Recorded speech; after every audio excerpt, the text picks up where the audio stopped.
immense écho, je ne sais pas si on va baisser le son, mais j'ai l'impression de faire une allocution politique très longue. En vérité, c'était juste pour vous souhaiter tous la bienvenue et laisser tout de suite la parole à David, suivi de Richard Justin.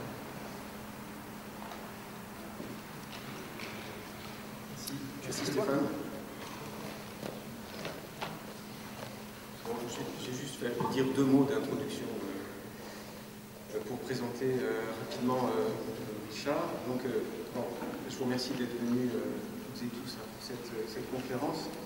Donc, qui s'inscrit effectivement dans le cadre du LAC, le laboratoire Acte Archives Concept, ligne de recherche de l'école que vous connaissez bien, et qui prolonge, comme vous le savez, la démarche qui avait été entamée autour des questions d'expérimentation. Et dans le cadre, évidemment, de ces recherches, un certain nombre de questions ont émergé, regardant les différents paramètres du régime esthétique de l'art contemporain, au fond, c'est-à-dire les éléments qui entrent en jeu dans la production des œuvres et dans la réception des œuvres. Et il est un de ces paramètres qu'on a voulu, dans le cadre de cette recherche, travailler. Et c'est un peu dans le cadre de ce questionnement que l'invitation a été faite à Richard Schusterman. Ce paramètre, c'est le paramètre corporel, la question du corps, qu'on va aborder ici sous l'angle d'une autre terminologie. Et Richard vous expliquera précisément en quoi consiste cette terminologie. La question du soma, la question somatique, on dit la question du corps vivant et sentant, et pas simplement d'un instrument physique purement instrumentalisé par un esprit maître possesseur de ce véhicule mécanique que serait le corps, du moins pour ce que la philosophie traditionnelle a élaboré classiquement à ce sujet, du point de vue de la dichotomie entre l'esprit et le corps. Alors, vous aurez remarqué que le dispositif là, de la conférence est un peu singulier.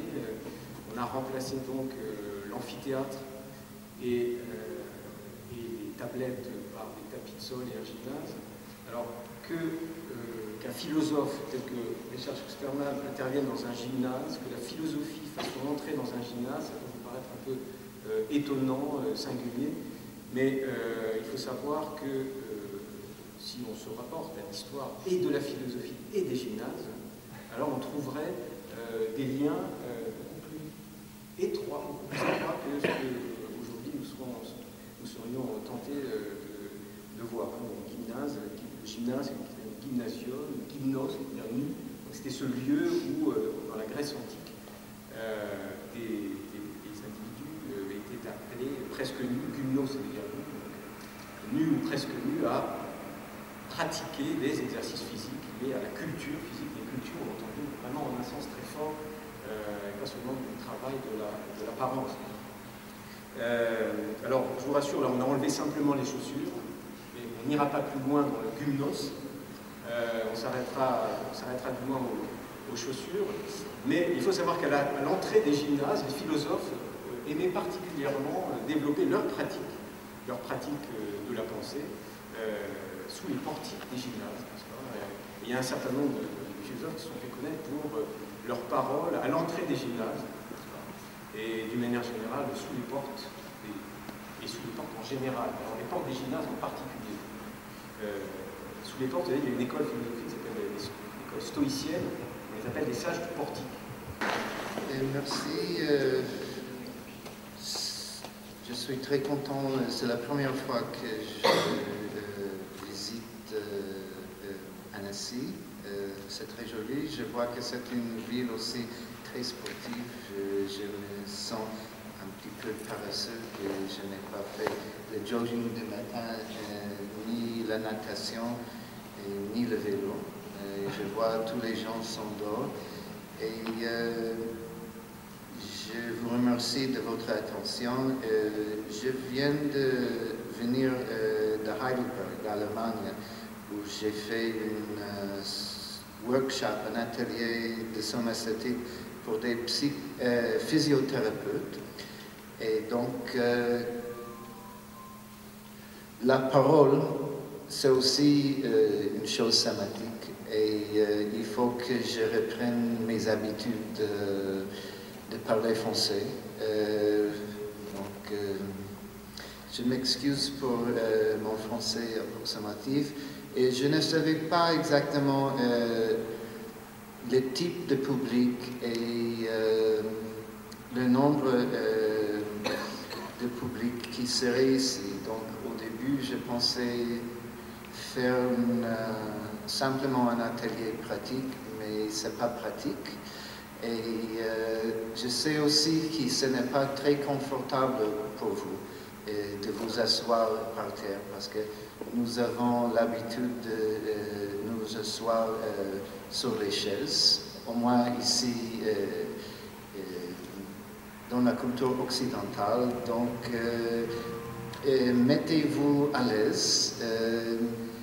Et je regrette aussi que je dois rester debout parce que les positions physiques, somatiques, ils ont aussi dans notre culture et en fait dans toutes les cultures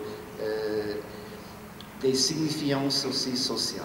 Et normalement, quand les autres, ça se change parfois, mais normalement, les gens qui sont assis dans une situation comme ça, ils ont une espèce de posture de soumission, et donc celui qui reste debout, parfois, ça lui donne une espèce de pouvoir symbolique, parce qu'il y a aussi un pouvoir physique d'être debout quand les autres sont assis. Et donc, je ne veux pas trop profiter de cet avantage somatique. Et je vais donner une conférence en philo.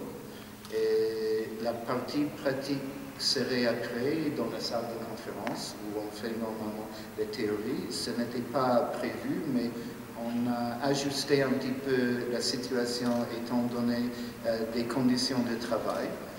Et je vais essayer d'être clair. Je vais donner une optique large, un trajet historique de cette question de connais-toi toi-même, qui est à la base de la philosophie, mais qui est aussi important, je pense, pour les artistes. Et je vais, vers la fin de cette conférence, d'une manière plus concentrée, parler de connais-toi toi-même somatiquement. Donc je commence avec l'Antiquité. Sur le fronton de l'ancien temple d'Apollon à Delphes, on pouvait lire 3 maximes grecques qui eurent une influence durable si l'on en juge par leur conservation en lettres d'or à l'époque romaine. Et la plus célèbre d'entre elles fut « Connais-toi toi-même ». Si Thalès, c'est la première philosophe même avant Socrate, et Héraclite ont donné à cette injonction à la connaissance de soi ses premières formulations philosophiques, en recommandant à tous les hommes de bien se connaître eux-mêmes et de faire preuve de modération, c'est à Socrate qu'elle doit la place privilégiée qui lui fut donnée en philosophie. Célébré par l'oracle de Delphes en tant que l'homme le plus sage, Socrate affirme pourtant que la supériorité de sa sagesse ne réside que dans l'autoconnaissance de sa propre ignorance, là où d'autres se prétendent authentiquement sages et savants. Il va jusqu'à soutenir que l'oracle l'a désigné ainsi, afin de l'inciter à poursuivre sa recherche d'hommes plus sages et de montrer par la même occasion que la sagesse humaine ne vaut rien ou peu de choses. C'est une citation. Plutôt que de s'engager dans d'altières spéculations, Socrate confesse, et je le cite, « Je suis toujours incapable, alors que les inscriptions de Delphes l'ordonnent, de me connaître moi-même, et il me semble ridicule d'examiner d'autres choses avant d'avoir résolu celle-ci. » Fin de citation. Déployant toutes les implications de la connaissance de soi afin de rappeler à l'insolent Alcibiade ses propres limites, Socrate fait de ce type de connaissance à la fois le fondement et l'aiguillon d'une culture de soi en vue de l'obtention du pouvoir politique, que son jeune et ambitieux amant, c'est Alcibiade, cherche justement. Et il dit à Alcibiade, « Suis mes conseils et crois en l'inscription de Delphes, car chaque être humain a besoin de travailler sur lui-même, et nous deux plus particulièrement. » Fin de citation. Mais comment exactement peut-on se connaître et se cultiver soi-même? Un petit tour de passe-passe dialogique dans ce dialogue nous donne la réponse platonicienne. Je cite, « L'homme est son âme et rien d'autre que son âme. Et par conséquent, l'injonction à nous connaître nous-mêmes signifie que nous devons connaître nos âmes et faire d'elles l'objet de ce travail sur soi. En conséquence, les préoccupations qui peuvent lier un homme à son corps ne renvoient qu'à quelque chose qui lui appartient, mais n'est pas lui-même. » C'était aussi une citation. Si ce qui stimule l'exigence socratique de la connaissance de soi est la reconnaissance critique de nos défauts et limitations, une telle analyse peut aussi stimuler et guider nos efforts positifs d'auto-amélioration. Mais si elle est entreprise avec rigueur, elle risque aussi de favoriser des accès de doute et d'autodépréciation qui peuvent conduire à la dépression. Au cours de sa longue histoire, la philosophie occidentale et la théologie chrétienne qui elle a contribué à façonner a continuellement réaffirmé la nécessité de la connaissance de soi, tout en ne cessant de soulever des doutes quant à sa possibilité et de souligner ses dangers potentiels pour l'humanité. En développant à la fois des arguments historiques et des découvertes récentes en psychologie expérimentale, je plaide pour une distinction plus claire et plus nette des différents modes de connaissance de soi et d'examen de soi-même, modes dont la diversité peut expliquer les évaluations radicalement différentes qui en sont faites et même fournir une meilleure appréciation des formes d'auto-examen et de travail sur soi les plus méprisées philosophiquement parlant, c'est-à-dire celles qui prennent en considération nos corps et la conscience somatique. Donc, je commence avec des considérations historiques. Développant l'idée que le soi réside dans l'âme, les néoplatoniciens, comme Plotin, nous incitent à focaliser l'étude que nous faisons de nous-mêmes sur la plus haute dimension de l'âme, c'est-à-dire le nous, que nous partageons avec des esprits supérieurs, plus purs et plus divins. Je le cite, « Purifiez-vous et examinez-vous, et vous aurez confiance en votre immortalité. Puisque la connaissance de soi par le nous constitue à se connaître non plus comme homme, mais comme une entité totalement différente, dans la hâte de la réunion avec l'un, le Dieu suprême. » Fin de citation. La logique de la connaissance de soi comme étape préparatoire et purgative à la contemplation de Dieu et à l'union divine a souvent été reprise par les mystiques chrétiens. Sainte Catherine de Sienne nous en cite, je cite, « a séjourné pour toujours dans la cellule de la connaissance de soi, afin de reconnaître nos propres péchés et de nous détacher en faveur d'un soi meilleur, plus vrai, dans la quête de Dieu, qui fournit lui-même un miroir de sainteté où se reflètent nos défauts et nous guide vers la pureté supérieure et la commune divine. » Fin de citation. En dépit de la promesse d'une telle élévation spirituelle, ne peut-on craindre que l'examen sévère de ses propres faiblesses et péchés dans la cellule de la connaissance de soi ne constitue une forme suffocante et dévastatrice d'autoflagellation mentale? Si la foi inébranlable des mystiques dans la grâce de Dieu est ce qui permet à une telle discipline autocritique de ne pas conduire au désespoir, mais à la vision transfiguratrice de l'union divine, que se passe-t-il lorsque notre foi n'est pas si suprêmement assurée? Alors que Socrate s'était déjà demandé si la connaissance de soi était véritablement possible, les penseurs de la Renaissance expriment de plus en plus de craintes à l'égard du caractère saint et sage des formes intenses d'auto-examen.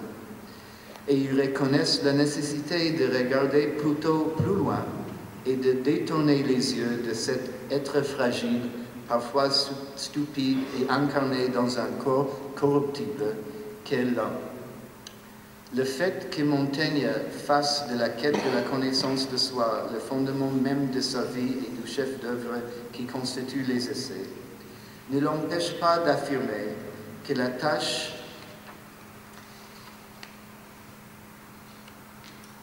est non seulement interminable, mais aussi potentiellement dévastatrice si elle est poussée à l'extrême. En proclamant que Socrate, en cherchant à se connaître lui-même, et par cette étude était arrivé à se mépriser, Montaigne affirme plus généralement que la maxime de Delphes est un commandement paradoxal, puisque la nature nous enseigne sagement à regarder au-delà de nous-mêmes, ce qui ne sert pas uniquement à trouver des ressources à l'extérieur ou à se garder des dangers de dehors, mais aussi à éviter les problèmes de l'intérieur, puisqu'un auto-examen rigoureux ne manque pas d'être un exercice dangereux, difficile et déprimant pour des créatures si pleines de défauts, de folie et de misère. Je le cite, « Cette opinion et usance commune de regarder ailleurs, qu'à nous a bien pourvu à notre affaire. C'est un objet plein de mécontentement. Nous n'y voyons que misère et vanité. Pour ne nous déconforter, la nature a rejeté bien à propos l'action de notre vue au dehors. » Fin de citation. Par conséquent, Montaigne insiste aussi sur la valeur régénératrice du divertissement et des plaisirs extérieurs qui peuvent à la fois soulager et fortifier l'esprit par la pratique d'exercices alternatifs et différemment focalisés. En dépit de telles inquiétudes, le caractère central de l'auto-examen est prolongé et renforcé par la méthode cartésienne, qui consiste à reconstruire l'édifice entier de la connaissance à partir de fondations obtenues par l'introspection mentale dans les méditations cartésiennes. Il n'est pas d'exercice plus fructueux que celui qui consiste à essayer de se connaître, déclare Descartes ailleurs, en remarquant même qu'il est bénéfique parfois de connaître notre constitution corporelle, mais en séparant ontologiquement l'esprit et le corps et en situant la substance du soi dans l'esprit. Descartes prolonge la tendance platonicienne, assimilant l'auto-examen à la seule connaissance de l'esprit ou de l'âme, avec pour ambition la maîtrise des passions et du corps. La partition faite entre l'esprit et le corps autorise deux approches radicalement différentes de la connaissance de soi et de l'auto-examen. La première engage une introspection dirigée vers nos sensations, nos habitudes et nos comportements corporels, alors que la deuxième reste essentiellement confinée au domaine distinct constitué par notre vie mentale. À peu d'exceptions près, la philosophie moderne occidentale a toujours préféré cette approche étroitement mentaliste, soit en ignorant, soit en rejetant toute introspection somatique. Emmanuel Kant est à cet égard exemplaire. Dans son livre Métaphysique des mœurs, il affirme, je le cite, « Le premier commandement de devoir envers soi-même est de se connaître, de s'examiner, de se sonder soi-même, non en termes de perfection physique, mais plutôt en termes de perfection morale, selon vos devoirs en ces domaines. » Fin de citation. Reconnaissant qu'un tel auto-examen moral dans les profondeurs du cœur de chacun est non seulement cognitivement difficile, mais peut aussi générer du dégoût et du mépris de soi-même, Kant répond en prétendant que le simple effort d'examen de sa propre stature morale donne une preuve tout à fait suffisante des nobles prédispositions de l'individu à faire le bien. Je le cite. « Seule la descente aux enfers de la connaissance de soi peut paver le chemin vers l'esprit divin. » Et comme ça, Kant fait l'écho à l'ancienne logique chrétienne selon laquelle une autocritique aux vertus purgatives assure le chemin de l'illumination et de l'union divine. Par opposition au devoir qu'a tout un chacun d'examiner sa propre conscience morale, Kant rejette le projet d'un retour réflexif sur les sensations et sentiments corporels, arguant que cela conduit droit à l'hypocondrie et à l'abattement morbide face à soi-même. Dans son livre « Les conflits des facultés », Kant définit l'hypocondrie comme un type de mélancolie caractérisé par la faiblesse qui en a de s'abandonner à l'abattement produit par des sentiments morbides, qui ne pointent pas directement à un dysfonctionnement corporel, mais sont habituellement associés ou produits par une attention excessive et anxieuse à l'égard des sensations corporelles désagréables et inconfortables. Notons que la constipation et les flatulences constituent les conditions de tels inconforts somatiques.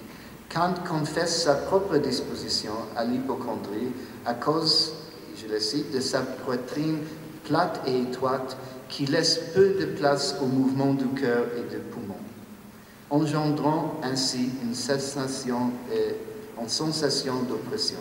Fin de citation.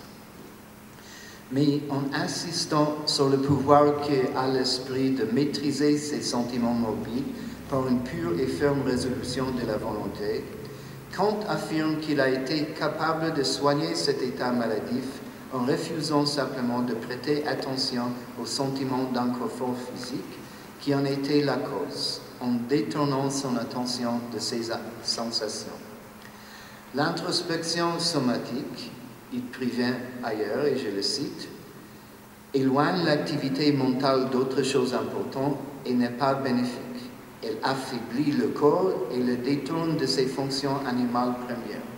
Par conséquent, détourner la pensée de son corps mène à la santé. Fin de citation. En bref, l'introspection somatique est néfaste pour l'esprit et pour le corps, et le meilleur moyen de bien traiter son corps est d'ignorer ce qu'il nous fait ressentir, tout en l'utilisant activement au travail et à divers exercices. Au sein de l'économie du dualisme corps-esprit, l'esprit pourrait donc avoir les qualités d'une âme au pouvoir immortel et à la pureté de vie, alors que le corps, toujours profondément lié aux notions de vulnérabilité, de péché et de limitation, non seulement du fait de la mortalité et du vieillissement physique, mais aussi à cause de ses limites spatio-temporelles et de ses particularités spécifiques, le corps pourrait être ignoré en tant qu'il porte toutes les connotations négatives liées aux déconnaissances de soi. La réaffirmation hegelienne de la maxime de Delphes reflète bien cette logique. Le fait de se connaître soi-même y est interprété comme le fait de connaître son esprit. Je le cite, non les capacités particulières, les caractères, les propensions et les faiblesses du simple soi corporel. Fin de citation. Donc je passe aux critiques historiques de cet idéal philosophique de connaissance de soi. De façon peu surprenante, les intellectuels modernes moins convaincus par les doctrines chrétiennes ou idéalistes, affirmant l'immortalité transcendante de l'âme et de son lien au divin, ont été plus inclins à interroger la valeur de la connaissance de soi par auto-examen. La critique de Goethe est à cet égard influente et exemplaire. Craignant que la maxime delphique ne confine l'esprit dans une situation étouffante qui lui conduise à l'inaction, l'ignorance, l'auto-examen morbide et de grands tourments psychologiques, Goethe insiste sur le fait que la seule façon d'obéir vraiment à cette maxime est de connaître le monde dans lequel nous vivons et agissons. Ce qui suppose de connaître nos relations avec d'autres soi, qui nous fournissent en retour d'éclairantes perspectives pour nous aider à mieux nous connaître nous-mêmes. Je le cite, « L'homme ne se connaît lui-même que dans la mesure où il connaît le monde, et il ne devait conscient de lui-même qu'au sein de ce monde. Chaque nouvel objet, si on les considère proprement, ouvre en nous une nouvelle voie pour nous contempler. Fin de citation. L'auto-examen intense est particulièrement mal avisé et malsain, affirme Goethe, parce qu'il relève d'une perversité contre nature et que son but est impossible à atteindre. Je le cite, « Le commandement selon lequel l'homme doit s'efforcer de se connaître lui-même est une demande singulière, à laquelle personne ne se soumet ou ne se soumettrait en effet. L'homme est avant tout, par tous ses sens et par tous ses efforts, dirigé vers l'extérieur, vers le monde autour de lui, et il doit connaître tout ceci et le rendre utile, autant qu'il est nécessaire à ses propres fins. Dans son ensemble, l'homme est un être plein d'obscurité. Il ne sait pas d'où il vient ni où il va. Il connaît peu du monde et encore moins de lui-même. » Fin de citation. L'argument de Goethe ne rappelle pas seulement l'image montaignienne d'un regard naturellement tourné vers l'extérieur. Il préfigure aussi la critique que William James, le philosophe américain, fait de l'auto-examen selon les termes de ce qu'il appelle la loi de parcimonie dans le domaine de la conscience. Puisque nous devons économiser notre attention, les exigences et les urgences de l'existant ne nous permettront pas de nous concentrer longtemps et avec acuité sur nous-mêmes. Même si nous parvenons à une quelconque saisie de nous-mêmes, nous devons immédiatement nous oublier pour rediriger notre attention vers les éléments toujours nouveaux qui surgissent du flou changeant de l'expérience. La mise en question nietzschéenne des notions religieuses et idéalistes de l'âme s'allie à sa critique féroce de l'autoflagellation typique de la conscience chrétienne, pour jeter un doute radical sur l'injonction à se connaître, la stigmatisant ainsi comme psychologiquement malsaine, contre nature et en réalité impossible. Je cite maintenant Nietzsche. Cette excavation de soi-même, cette rude et violente descente dans l'abîme de son être, est une entreprise douloureuse et dangereuse. L'homme qui s'y engage peut facilement connaître un mal qu'aucun médecin ne peut guérir. Que c'est un homme de lui-même en sang. Et malheur à cette curiosité funeste qui peut être capable à un moment de scruter la crevasse de la chambre de la conscience et de découvrir que l'homme se repose sur l'absence de pitié, sur l'envie, l'insatiable, le meurtre, comme s'il rêvait assoupi sur le dos d'un tigre.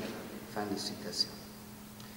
Ici, Nietzsche réaffirme non seulement le danger d'une conscience de soi intense, amenant avec elle une prise de conscience douloureuse et aiguë de péché, mais il préfigure aussi la notion freudienne d'un inconscient plus pernicieux et incontrôlable, duquel nous sommes protégés par l'ignorance du moi, mais que nous sommes sommés, au nom de notre guérison absolue, de mieux connaître en réexhumant le contenu à la lumière de la conscience. Comme Goethe, Nietzsche préfère une activité projective de auto-formation à l'imminence introspective de l'auto-examen, d'où sa fameuse injonction, je le cite, à devenir ce que nous sommes. Fin de citation. Rejetant l'idée même d'un soi essentiel et fixe qu'il s'agirait de connaître, Nietzsche met plutôt en avant l'idée d'un soi émergent progressivement via un processus de devenir perfectionniste. Plus tard, des penseurs aussi différents que Ludwig Wittgenstein et Michel Foucault adapteront la notion d'un soi malléable et constructible, toujours en train de se faire à l'idéal perfectionniste de culture de soi, consistant à devenir un être meilleur et différent. Wittgenstein, engagé volontaire pendant la guerre en raison de son désir de devenir quelqu'un d'autre, insiste, je le cite, « Vous devez changer votre façon de vivre. La transformation de soi plutôt que la connaissance de soi, tel est le choix de Foucault en ce qui concerne le but premier de la philosophie. » Je le cite, « L'intérêt principal de la vie et du travail réside dans le fait qu'ils peuvent vous faire devenir quelqu'un d'autre, quelqu'un que vous n'étiez pas au départ. Fin de citation. Comme Wittgenstein le reconnaissait, l'auto-examen peut être difficile et douloureux. Je le cite, « Les plis de mon cœur tendent naturellement à rester collés, et pour l'ouvrir, je dois toujours les déchirer. » De sa part, Foucault montre que les pratiques interrogatives matérialisantes sont inspirées par l'idéal de la connaissance de soi, et il a privilégié un idéal de souci de soi plutôt que la connaissance de soi, comme outil principal pour la culture de soi. Connaissant tous deux des douleurs de dépression liées à l'auto-examen, Wittgenstein et Foucault ont aussi envisagé sérieusement le suicide. Et c'était la même chose pour William James. Et William James, qui était le fondateur de la psychologie moderne, a vraiment conseillé contre l'auto-examen et dans la vie pratique, même s'il pouvait très bien le faire dans sa vie théorique en tant que quelqu'un qui a analysé les sentiments mentaux et les sensations corporelles que les personnes éprouvent. William James a vu qu'il a insisté que l'auto-examen nous donne une espèce de crampe mentale qui nous empêche d'agir d'une manière efficace. Et la psychologie contemporaine a plus ou moins pris sa position. Et je vais maintenant, dans cette troisième partie, parler un petit peu de la psychologie contemporaine et les divers types de rétro-réflexifs. La position adoptée par James semble largement soutenue par la littérature psychologique récente qui étudie l'auto-examen. Les études actuelles qui analysent ce phénomène sous la notion de rumination montrent non seulement ses effets psychologiques néfastes, mais le relient aussi particulièrement aux effets morbides des personnes créatives. Bien que les arguments liant l'auto-examen à la dépression aient des fondements empiriques, nous pourrions défendre sa valeur en suggérant que nous avons besoin d'une analyse plus soigneuse de ses modes et ses usages que celle que ses détracteurs ou ses zélateurs ont produite. En premier lieu, nous devrions reconnaître que tout programme viable de culture de soi ou de auto-transformation a besoin d'une saisie minimale de ce qu'on est, et c'est afin d'avoir une idée de ce qu'on veut changer et pour savoir si et comment on change effectivement. Pour aller où l'on veut, il est utile de savoir où l'on est. Le premier pas dans la correction d'une mauvaise habitude est la reconnaissance et l'identification de cette mauvaise habitude.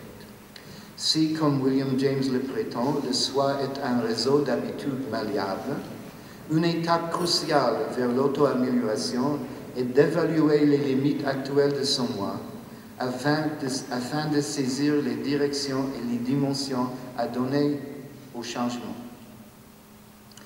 En dépit de sa critique de la connaissance de soi, Nietzsche admet que celle-ci est impliquée à un certain degré dans son idéal de culture de soi autoformatif. Même quand Nietzsche décrit l'autoformation en termes d'artefacts illusoires et de dissimulation, il indique qu'une telle stylisation de soi, quasi artistique, requiert l'auto-observation et la connaissance de soi. Et je le cite. L'on doit embrasser du regard tout ce que notre nature offre de force et de faiblesse, et intégrer ensuite tout ceci à un plan artistique, jusqu'à ce que chaque élément apparaisse comme art et comme raison, et que même la faiblesse enchante l'œil. On a ajouté ici une grande quantité de seconde nature, retranchée là en pain de nature originelle, dans les deux cas au prix d'un long entraînement et d'un travail quotidien. Ici, l'est que l'on ne peut retrancher et cacher, là, il est réinterprété sous la forme du sublime. Fin de citation.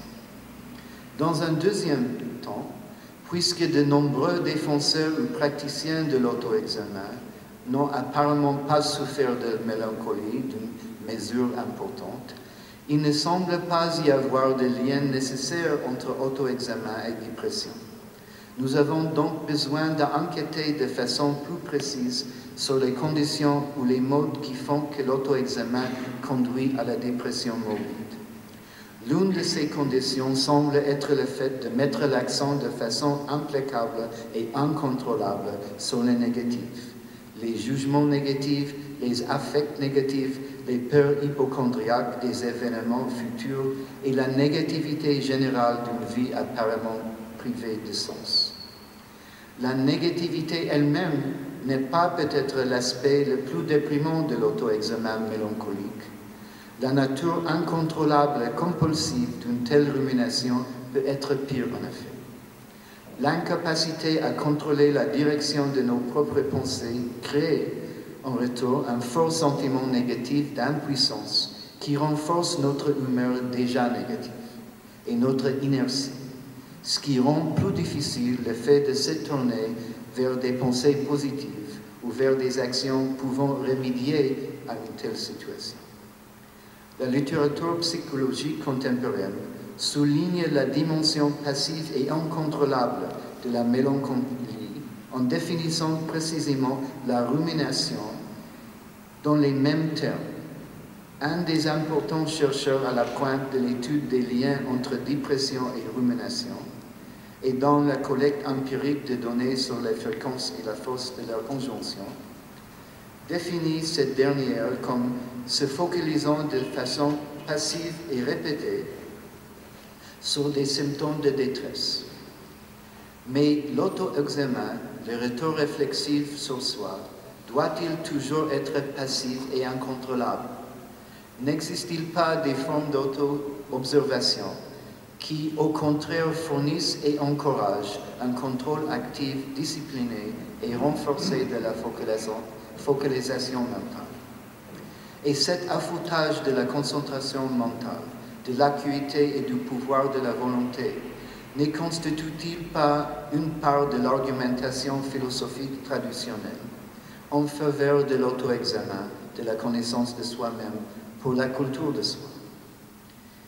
Des disciplines méditatives prônant le retour réflexif, aussi bien dans la tradition occidentale que dans la tradition orientale, ont depuis longtemps perduré et ont justifié leur existence en fournissant à leurs praticiens assidus une meilleure faculté de concentration mentale, une plus grande force de la volonté, une forme de paix spirituelle, de bonheur psychique et de bien-être corporel, sans compter un grand plaisir sensible. La recherche récente en psychologie commence aussi à réaliser que l'auto-examen ou la conscience personnelle de soi comprend une grande variété de motivations, de styles et de buts, et qu'elle ne peut être identifiée seulement avec une rumination passive étroite et source de dépression. Une étude récente montre qu'il existe une nette différence entre l'auto-attention névrotique ou rumination et la curiosité intellectuelle de soi ou réflexion sur soi. Si la première semble clairement liée à la dépression et à des motifs de peur et d'anxiété, la deuxième est en fait essentiellement motivée par une curiosité active, positive, pas forcément connectée à des sentiments mauvais, mais au contraire nettement reliée au self-control et la conscience qui implique la force de la volonté et un certain contrôle mental. D'autres études récentes dans les domaines de la psychologie expérimentale et de la neurophysiologie ont démontré que l'entraînement à la méditation, qui inclut aussi des exercices d'auto-examen corporel, peut significativement réduire les symptômes d'anxiété et de dépression et de panique, et ainsi générer des affects plus positifs chez les individus qui s'y adonnent. D'autres expérimentations ont donné à ce pouvoir positif une base neurologique. Les résultats montrent clairement que la méditation ne fait pas qu'améliorer notre humeur et notre ressort psychique, mais qu'elle perfectionne aussi nos fonctions même immunitaires.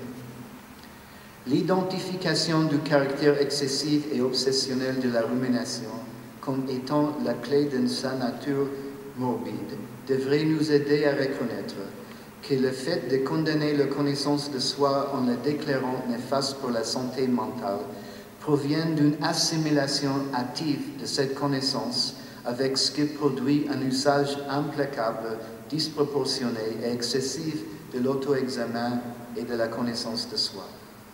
Abuser des bonnes choses est souvent mauvais, et c'est le cas avec le retour réflexif sur soi, dont la valeur dépend de la mesure et des circonstances dans lesquelles on l'utilise. Et je vais terminer maintenant avec un petit mot sur la conscience somatique de soi. Et après, on aura une petite expérience de cet auto-examen de soi, mais quelques petits mots pour encadrer cette expérience. Au sein de l'expérience que l'on fait de soi-même, on peut vouloir distinguer le fait d'examiner son esprit du fait d'examiner ses propres sentiments somatiques.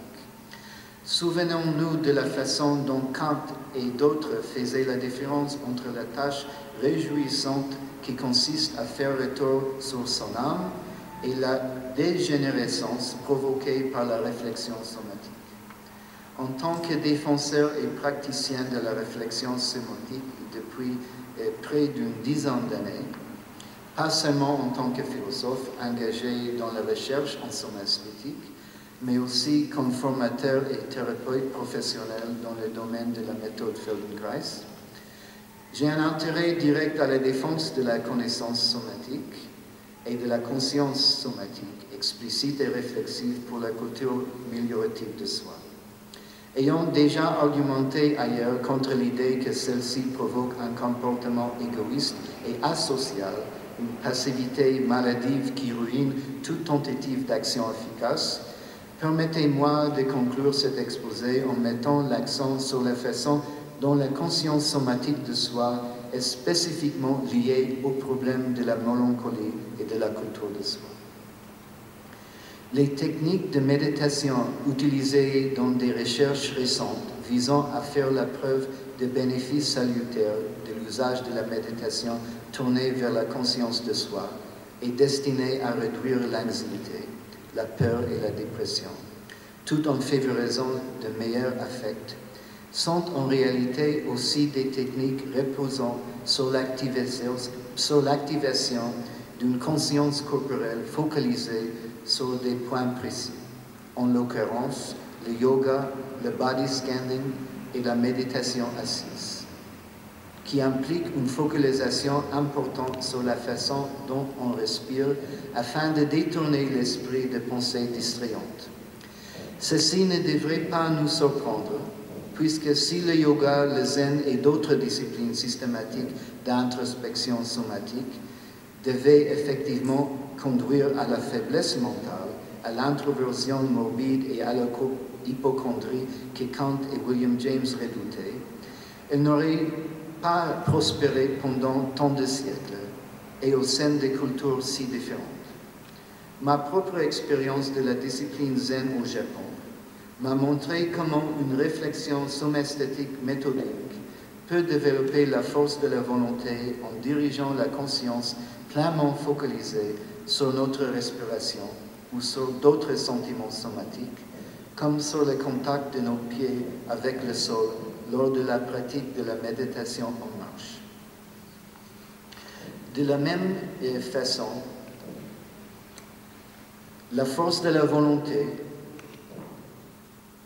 implique le fait de tenir son attention fermement attachée à une idée contre la tendance naturelle de l'esprit à l'errance de cible en cible à cause de distractions spécifiques qui produisent de telles nouvelles sensations ou à cause de nos associations d'idées habituelles et de nos intérêts usuels.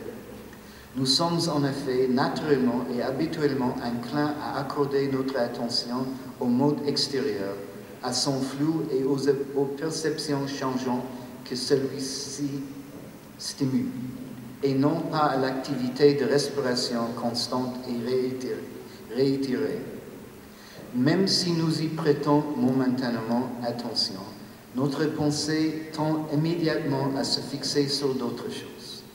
Il est par conséquent extrêmement difficile de forcer notre attention à rester pleinement focalisé sur l'expérience de la respiration en elle-même ou sur tout autre processus somatique.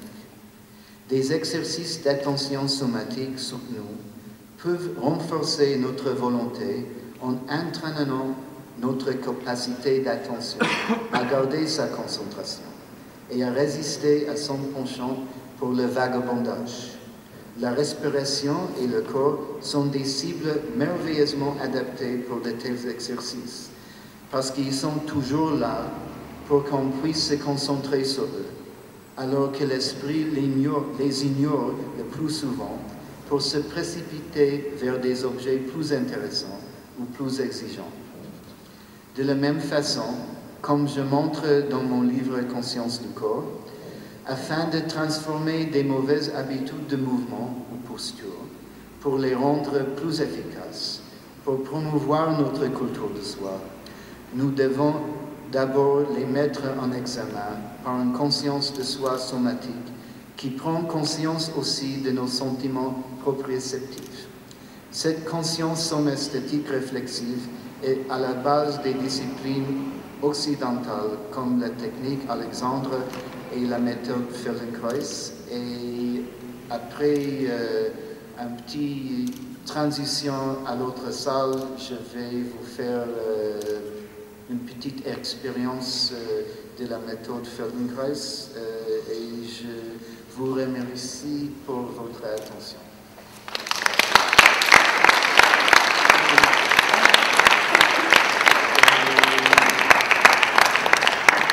Ça